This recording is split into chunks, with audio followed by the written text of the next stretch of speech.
नमस्कार।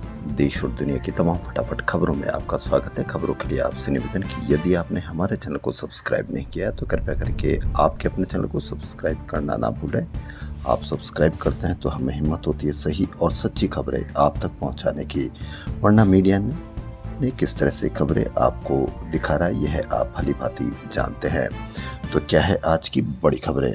Supreme court के पूर्व जज बी सुदर्शन रेड्डी ने गुरुवार को उपराष्ट्रपति पद के लिए नामांकन दाखिल किया। वह विपक्षी दलों के साझा उम्मीदवार हैं। नामांकन के बाद रेड्डी ने कहा कि यह चुनाव सिर्फ एक व्यक्ति का नहीं है बल्कि उस भारत की सोच को दोहराने का मौका है जहां संसद ईमानदारी से काम करे, असहमति का सम्मान हो और संस्थाएं स्वतंत्र होकर जनता की सेवा करे।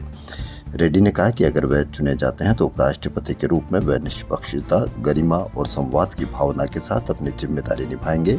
नामांकन के दौरान विपक्ष के कई बड़े नेता मौजूद रहे, जिनमें कांग्रेस अध्यक्ष मल्लिकार्जुन खड़गे, सोनिया गांधी, राहुल गांधी, एनसीपी प्रमुख शरद पवार, सपा नेता रामगोपाल यादव, द्रमुक के तिरुचि शिवा, तृणमूल की शताब्दी रॉय, शिवसेना यूबीटी के संजय राउत और सीपीएम के जॉन ब्रिटास शामिल थे।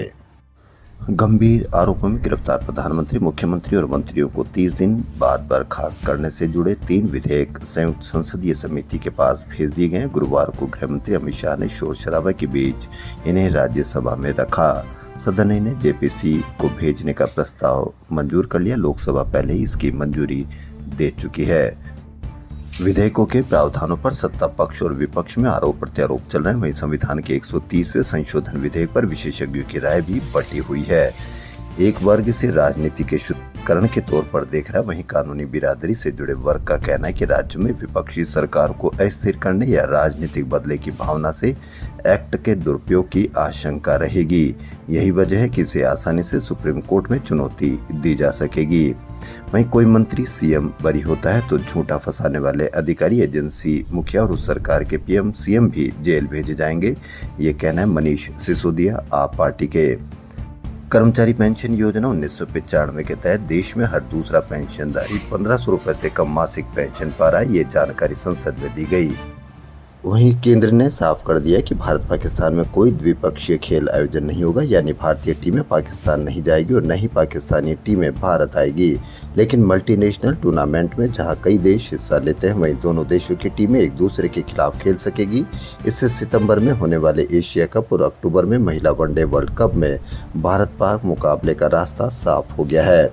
एशिया कप की शुरुआत 3 हफ्ते बाद यूएई में हो रही है। भारत और पाकिस्तान एक ही ग्रुप में है और 14 सितंबर को दुबई में उनका पहला मुकाबला तय है। हालात बने तो दोनों टीमें टूर्नामेंट में 3 बार तक आमने सामने आ सकती है। प्रधानमंत्री नरेंद्र मोदी 22 अगस्त को बिहार और पश्चिम बंगाल के दौरे पर रहेंगे। वे इस दौरान करीब 17,000 करोड़ रुपए की विकास परियोजनाओं का उद्घाटन व शिलान्यास करेंगे। संयुक्त राष्ट्र का अनुमान है कि 2030 तक हर 6 में से एक व्यक्ति 60 या अधिक उम्र का होगा। हालांकि लोग बुढ़ापे को सिर्फ नंबर ही मानते हैं। उम्र को लेकर नजरिया जानने के लिए अमेरिका रिसर्च एजेंसी इप्सोस ने 32 देशों में सर्वे किया। इसमें भारत के 37% लोगों ने कहा कि वे बुढ़ापे को लेकर उत्साहित हैं। 56% ने कहा कि वे मौजूदा पल को जी रहे हैं। गुवाहाटी पुलिस ने पत्रकार और यूट्यूबर अभिसार शर्मा के खिलाफ एफआईआर दर्ज की। उन पर आरोप है कि उन्होंने असम और केंद्रीय सरकारों का मजाक उड़ाया और धार्मिक वैमनस्य फैलाने का प्रयास किया। पुलिस के एक वरिष्ठ अधिकारी ने बताया कि उनके खिलाफ राष्ट्रद्रोह समेत अन्य धाराओं में केस दर्ज किया गया है। एफआईआर के अनुसार शर्मा ने यूट्यूब पर एक वीडियो अपलोड किया था जिसमें उन्होंने जानबूझकर केंद्र और असम सरकारों को नीचा दिखाने की कोशिश की। ये घटना 2 वरिष्ठ पत्रकारों सिद्धार्थ वरदराजन और करण थापर के खिलाफ गुवाहाटी पुलिस द्वारा ऐसे ही केस दर्ज करने के कुछ दिनों बाद हुई है। दोनों पत्रकारों को 22 अगस्त को पेश होने के लिए सम्मन भेजा गया है। वहीं विपक्षी सांसदों के एक समूह ने असम पुलिस द्वारा वरिष्ठ पत्रकारों के खिलाफ कथित उत्पीड़न पर चिंता जताई है। कांग्रेस नेता जयराम रमेश, भाजपा के जॉन ब्रिटास और सपा के रामगोपाल यादव सहित अन्य विपक्षी नेताओं ने आरोप लगाया कि असम में भाजपा सरकार नए रूप में लाए गए राष्ट्रद्रोह कानून का दुरुपयोग कर रही है ताकि स्वतंत्र आवाजों को धमकाया जा सके। वहीं आंध्र प्रदेश में आईआईटी ओंगोल के 17 वर्षीय छात्र ने छात्रावास में फंदा लगाकर कथित रूप से आत्महत्या कर ली। पुलिस को हाथ से लिखा एक सुसाइड नोट मिला। उसके मोबाइल में मां को संबोधित संदेश में लिखा था, सॉरी मॉम, मैं डिप्रेशन में हूं और मरना चाहता हूं। पुलिस ने मामला दर्ज कर लिया है। कोलकाता यूनिवर्सिटी के छात्रों पर बुधवार देर रात सियालदाह में हमला हुआ, जिससे विवाद खड़ा हो गया। आरोप है कि कुछ दुकानदारों ने छात्रों को बांग्लादेशी कहकर गाली दी और हमला किया। लगातार बारिश के बाद यमुना नदी का जलस्तर बढ़ने से मथुरा के कई घाट जलमग्न हो गए। गुरुवार को विश्राम घाट पर लोग पानी में खड़े दिखाई दिए। बढ़ते पानी ने स्थानीय लोगों और श्रद्धालुओं की चिंता बढ़ा दी है।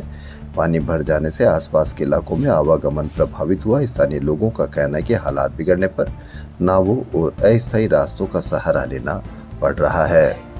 संसद का मानसून सत्र गुरुवार को संपन्न हो गया। यह सत्र लगातार हंगामों और कार्रवाई स्थगित होने के कारण बाधित रहा, जिससे लोकसभा की प्रोडक्टिविटी पर गहरा असर पड़ा। लोकसभा सचिवालय के अनुसार 18वीं लोकसभा में अब तक का यह सबसे अधिक नुकसान रहा।